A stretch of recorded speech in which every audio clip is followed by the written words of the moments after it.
Hey guys, it's Sarah Fisher with the amazing Antonia Selvidge. So I'm super excited for you guys to listen to the wisdom that he carries and just in business, in life. He's one of my good friends. And you just recently started a business as well, which is super, super exciting. Like 2 weeks ago.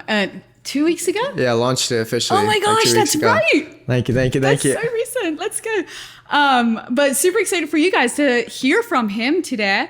Why don't you just introduce yourself and tell us a little bit about I'm yourself. actually a native Texan. We're in the middle of this terrible heat in summer.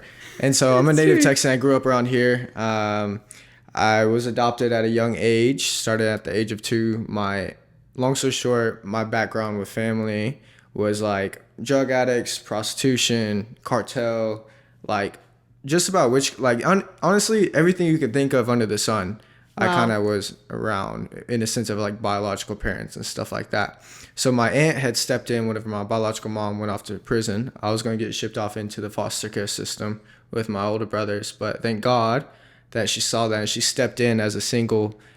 She wasn't married. She didn't even meet her husband at that time. It was just her, and out of the goodness of her heart, she said, I don't want these boys to be split up. And so thank God that happened. But I grew up I tell people this, I grew up in a religious household, not a relational one. What I mean by that is like, you can have all the rules, but people would still lead to rebellion without relationship. That's so good. With that being said, like we knew all the rules, we knew what we should do. But nobody actually mentored us. Nobody actually taught us. Nobody actually modeled what it looked like in regards of the Christian walk, let alone business walk. And so I had no entrepreneurs in my family, nothing like that. So it's all like the typical conservative. My dad was a cop. My mom was a dispatcher. So it's like the typical conservative white household that I kind of grew up in. So you're a first generation entrepreneur. Yes. And college, cool. Actually. Yeah. What? Yeah. Oh my gosh, that's so cool. Anyways, continue with your story. Yeah, so I'm trying to ask the Lord, like, what does he want me to share in this? But I always knew at a young age that I was going to make a lot of money. I don't know why. I don't know how, but I just knew it deep down in my gut. And with that being said, as I grew up, I came and Jesus found me, got into the spirit-filled community, tongue speaking, all that whole 9 yards, right, at a young age. And my grandma, she was a prophetess, and so she knew the Lord's voice very well. And she had submitted a word to me one time. I'll never forget it. She said that I was going to be a strong oak tree for the Lord. At that time, I was like living the whole different life. Like I myself was probably going to join a gang and go head down this whole different path. But luckily, the Lord stepped in. He saved me from all that stuff and ended up giving my life to God. And everybody knew me as like, hey, you don't mess with that kid. Like, he means what he says what he means, type of deal. And I was just tough. And whenever I came back after that year that I gave my life to the Lord, everybody was like, what happened to you? Like, what changed, you know? And so even my demeanor, how I talked, how I interacted closely with my closest friends that were doing all the bad stuff too, I just didn't let my guard down. I was like, no, I'm living for this thing. And with that being said, we're going to fast forward to college. So I was at a point in my life where I was looking around and seeing how everybody else seemed as if they were having fun, right? And I bought in the lie that sin was going to satisfy you. So I kind of was like looking at it and comparing other people's lives with mine. Yeah. And I was like, dang, I call God Dad. So I was like, Dad, like everybody else seems like they're having fun. And I'm over here just striving my way because, again, I grew up in religion. I didn't grow up in like a relational mentorship to know like, hey, you can come to me as a good dad, you know, until later on. And so with that being said, I was like, it's my turn to have fun. And so I ended up living in the world for like 2-3 years, backsliding and all that stuff. Did a lot of things I'm not proud of. And with that being said, I was getting really good connections in the degree field that I was going to be in. So I was going to be a sports physical therapist. I was going to work with professional athletes. I was already getting connections with Green Bay Packers, Dallas Mavericks, getting in these rooms that a 20-year-old isn't supposed to be getting into. And so I knew there was a grace on my life just to talk with people and to like get connections. And I came back to God one day in my room. He encountered me radically. And I went off to ministry school for 2 years because he told me to. And so in those 2 years, I heard the Lord clearly speak to me one day And he said that I was going to travel the world and speak to the nations and cross like stages all across the world. And then sure enough, like dozens of people came up to me, not knowing anything, and started prophesying the exact same thing that the Lord told me in my secret place. And so I was like, God, like, how does that work if I'm trying to be this entrepreneur as well as this evangelist type guy? That's like, awesome. I've never, like, that's not normal. You know what I mean? It's either one or the other in like the culture of church. Well, let alone I've actually started meeting many evangelists that are actually business people on the side. Like they run multiple businesses as well as them traveling across the world. So I've been in rooms where it was like talking with Kenneth Copeland, Jesse Duplantis, like all these big name generals. And I'm just like this little fish. Like, how the heck am I getting in here? And it leads me up to the first business that I'm starting. And so that's a little bit about me catching up today. But what was the next question that you're going to ask? No, I just think, thank you for sharing all that. Like, I think it's really cool that you shared all that. I think too, like you talked about like religion versus relationship. And I just think that's super good for our audience because I grew up Amish, like, you know that. So that's like super. Yeah. So, and I think, you know, like, and you grew up in a Christian household. Yeah. So to speak, but now like you're in love with the Lord. But anyways, all that being said, so you ended up going to this ministry school and then now you're back in college. Yes. Can you tell me like why you went back to college? Yeah. Because I think that's a really cool story. Shout out to Mercy Culture. I heard the Lord say go to SLS for the first year. So the first, whenever they launched it, I was in the first class. And so it was coming up to the second year and I heard the Lord speak to me and say, hey, I want you to go back and finish your degree. But this time you can pick. And I was like, okay, so like, what do you want me to go back to ministry school as well? And he said, the option's yours. And I said, oh, wow, praise God. Because I didn't want to go to ministry school at all, like in the first place. Like I didn't even want to be in the church, honestly. Like I just want to do my own thing. And I was obedient. And whenever he told me that, I talked with some pastors there and they were kind of like, are you sure, you know, you heard the Lord, blah, blah, blah. Like, we would love for you to, like, come back. And they were already talking about putting me in different positions and all this stuff. And I was like, no, like, I just want to go full-blown college and get this out of the way and finish it. And so I did. And so now I'm back at UNT. I got about 2 semesters left. And it's amazing because I heard the Lord say that your degree is not going to matter. It's the souls that are there that matter. Wow. And I said, okay, so what are you saying? He was like, you're not going to use your degree. I said, so what am I doing? Like at least like give me something that I could invest into my future for. And he said, I want you to invest into my future with my kids. And I was like, dang, okay. Come on. And so he said, if you take care of my souls, I'll take care of your grades. Wow. And I was like, all right, that sounds good. And what I love about this school is if you know much about it, it's a liberal school. So it's like the whole alphabet group, the LGBT community and all that stuff. And they're just they're just not shameful. Like whenever they sin, like they'll tell you straight up versus a religious Christian school, like they're going to hide it from you. And it's so much harder to break past that barrier of the fakeness that you can hide it very well because you do it so often. Right. And so at this school, I can't, like they're not hiding it. And so I just get a word of knowledge from the Lord and then just boom. And they're like, how'd you know about that? I'm like, well, let me tell you about the man who told me. And so it's been so much fun just evangelizing. That's where my mission field is right now. Is your college. So that's long story short. But So, but at the same time, you also started a business in the middle of college. Like you're doing working, that and working a is it full-time? Full-time, A full-time job. Yeah. So I want to know, like, how do you do all of that? What's that look like? What's your day-to-day look like? Day-to-day. So I'll say this before I say anything else, is that there's definitely grace for me for that. Grace meaning the empowerment to do what the Lord's asked me to do. So because you're also getting really great grades. Yes. Yeah. I'm basically almost a straight A student. Come on. Yeah. Yeah. So it's been fun. So I have this journal. My mentor, shout out to Preston Woody. He's an amazing man of God. He basically showed me his journal. He has a calendar and then he has a personal calendar and a journal that he carries with him everywhere he goes. And what he does is he does these hourly blocks. What I was telling you the other day was like I block out every single hour of my day and I put down what I'm doing and what my end goal is for that hour. And so if I look at my book, my journal for that day, I even put in there, hey, go watch this Netflix show. That way I don't lose like I don't feel guilty of doing that and just binge watching something. Like I put that on my calendar, so I'm going to be a man of my word. I'm going to do it type of deal.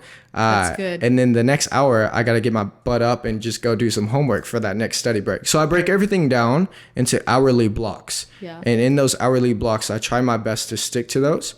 And I set alarms and timers and everything like that to stay me on course. Wow. And then on top of that, I have a calendar at home which organizes my whole like monthly events and everything like that. So that's how I stick with it. And I've automated systems with the business that my friend helped me set up in regards of clienting, like how to deal with them and everything like that. But your business is doing so well that you're subcontracting as well. Yes. Yeah. So tell me about that. It's amazing. That's super cool. Yeah. I just want to say it. Like, I'm super inspired by him because you heard the Lord speak to you to start this business and you just went for it. And that's something I think you do really well is like when the Holy Spirit speaks something to you, there's immediate obedience. And that's something like I've been super inspired by. But anyways, like you started this business and it's just taking off. So tell me about like you're at the point where you have to give some of your jobs, like contract them out. Yeah. Super cool. Yeah. So the name is Reconciliation Lawn Care. It's a landscaping business. Heard the Lord say launch it, and it's a story behind that, but I won't get into it. But it's like I learned so much already in regards of business that I was not expecting to learn. Wow. And Sarah, I'm so sorry. What was the question? You can edit this. No, you're fine. That's okay. We can edit out. The question was, you're subcontracting some of your jobs out. Like, tell me a little bit about that. Like, how you grew so fast. Yeah. So, luckily, I had some church friends that I went to ministry school with, and they had already previously started their landscaping business. And so I sought out to them, like, hey, yo, what does this look like? How do you do this? How do you do that? And they were so gracious towards me. They just literally taught me everything that they knew. And I get to the point now where other landscapers know me because of other landscapers. So it's like landscapers are giving me jobs because they knew someone else that I knew and that I had credibility with that person. So it was this trustworthiness, relational equity that I built in the previous years that brought it into the table. And so subcontracting, there's this guy named Brooks actually. So he does all my tree jobs and everything. He goes to the same church as me, and I met him through a mutual friend. Okay. So I didn't even know anything about him, but I heard the Lord say, you can trust this man. And he's like spirit-filled and everything like that. So the first time I meet him in person was me actually meeting the client saying, hey, I got this guy that I'm basically. Yeah, so it was crazy. And so I meet him officially in person, and turns out we ended up having like a 30-minute conversation after the job, and we were just like praying for each other, speaking. It was just crazy bizarre. And so I would say that the Lord literally brought me the connections of, like, how can I put it? Spirit-filled, good, solid guys that I can trust, because I prayed for it years ago. Because I told him, I was like, if you want me to go into business, bring me Christian business partners. Because I don't want to deal with some worldly people that are going to backstab me. And so I believe the prayers that were sown in the previous years are manifesting now. Oh, that's so good. I think another thing I want to ask you is... Oh my gosh, it is hot in here. I'm sorry. No way. This part out too. Sorry, Tate. Okay, I need some makeup. Where's my makeup? Is it? Oh my gosh. I'm joking. Okay. You ready? Yeah. So another question I wanted to ask you was something that's super important to you is the Sabbath, is like taking a day off. Yeah. And I know that, well, I'm an entrepreneur, and so I know how easy it is just to keep going. Like, you just keep going because your work never stops. Right. Like, clients are always calling. Yeah, randomly. exactly. Yeah. So tell me what your Sabbath looks like and why that's so important to you. Yes. I used to not Sabbath, and Pastor Landon got onto us for not doing that. And the moments I didn't Sabbath that week, I felt so drained. I felt so irritated with people that I was dealing with, just people in general. I would snap like over little things, and I was like, why am I acting this way? This is not me. And the Lord said, you're not Sabbathing. You're not in a place of rest. And you're doing this in your own strength. And I was like, okay. And so I tried it out one time. I said, all right, Tuesdays is going to be my Sabbath days. And so I specifically blocked out my school schedule. I got class on Monday and Wednesdays. My work schedule, my regular job, is from Thursday through Sunday. And so I was like, all right, Lord, like if you bring the clients, I'm expecting that you're going to give me grace to fit them in my schedule, right? And so there was this one client that wanted a job done on Tuesday, and I was like, hey, yo, that's my day off. Like, I can't. Like, I can't work that. That's my Sabbath. And they're like, what? I'm like, yeah, it's basically the saying, you know, church, God, and what. I just went through the whole thing kind of deal.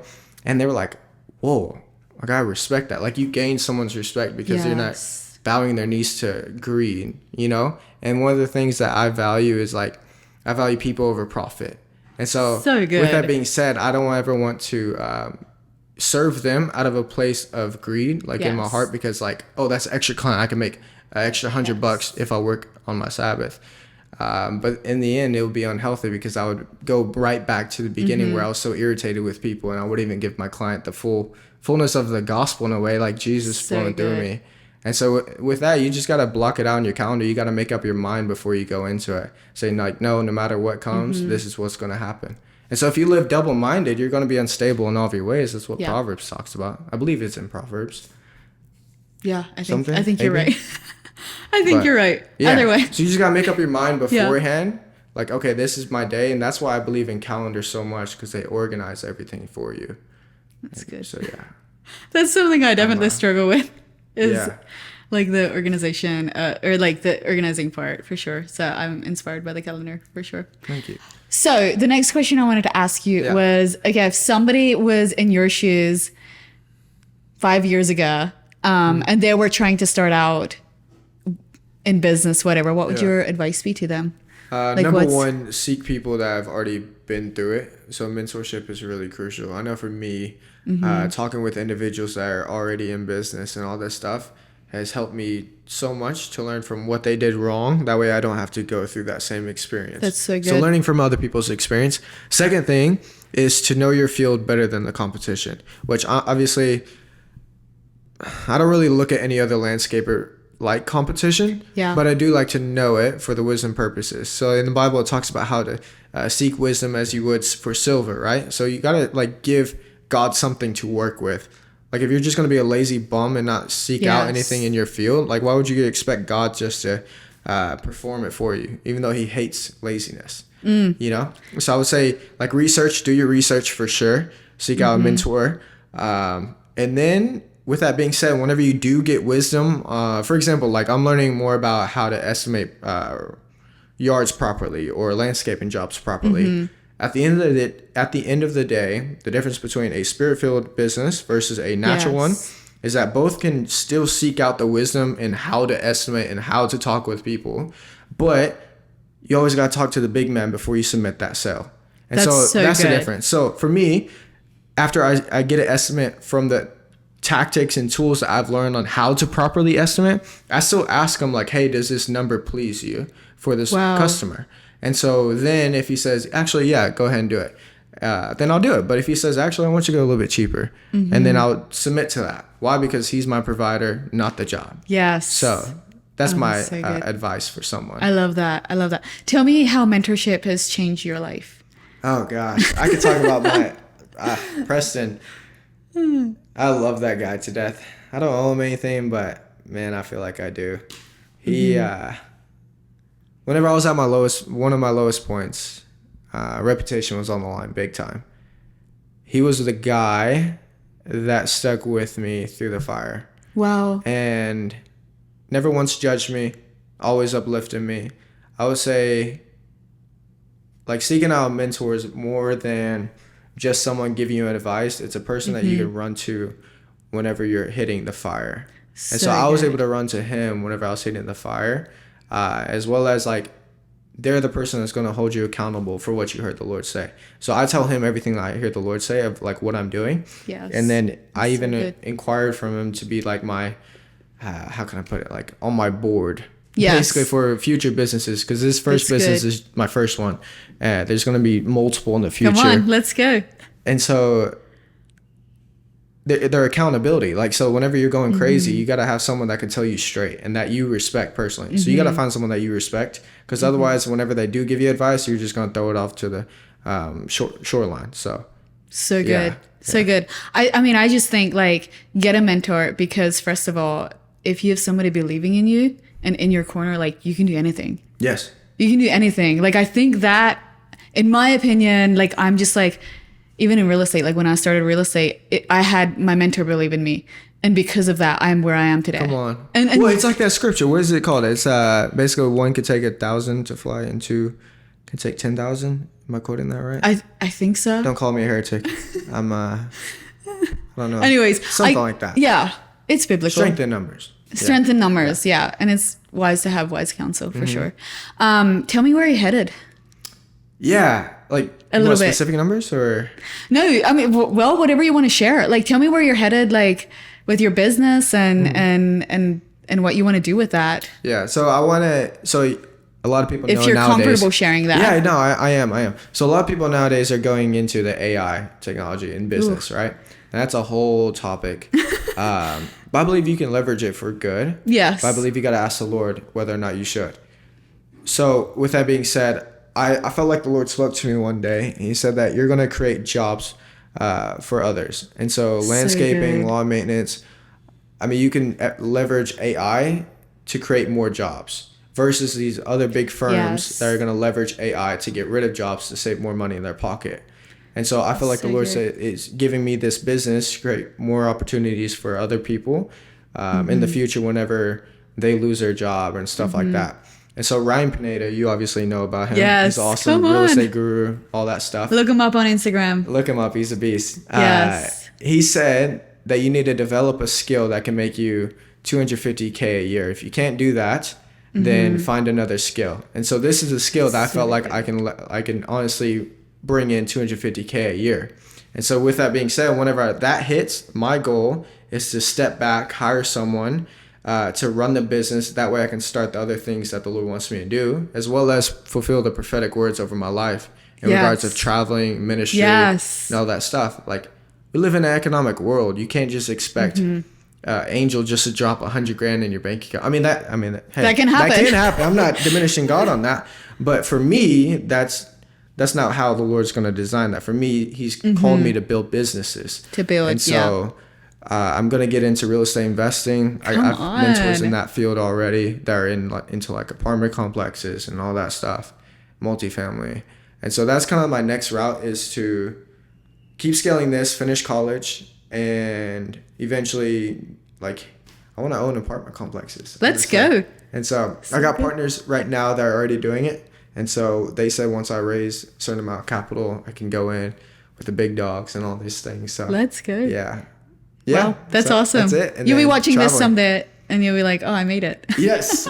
So let's see what happens in 5 years or something. Let's do it. I'm excited. Yeah. So anyways, anything else you want to share before we wrap up? Yeah. So I was actually praying about this, and I felt like the Lord wanted me to go on here and say, you can't fool God. That's so good. You can fool just about any other human being with giftings, with talent, with charisma, with all these natural good looks, like if you're a good looking gal or guy. But God looks at the inward parts. That's so good. And so, they talked about at church today, about Matthew 7:22, I believe. Like, people are going to prophesy in his name, cast out demons. And yet he's going to say, turn away from me. I never knew you. And so God looks at the inward parts, and you can never fool him. So don't ever think you can.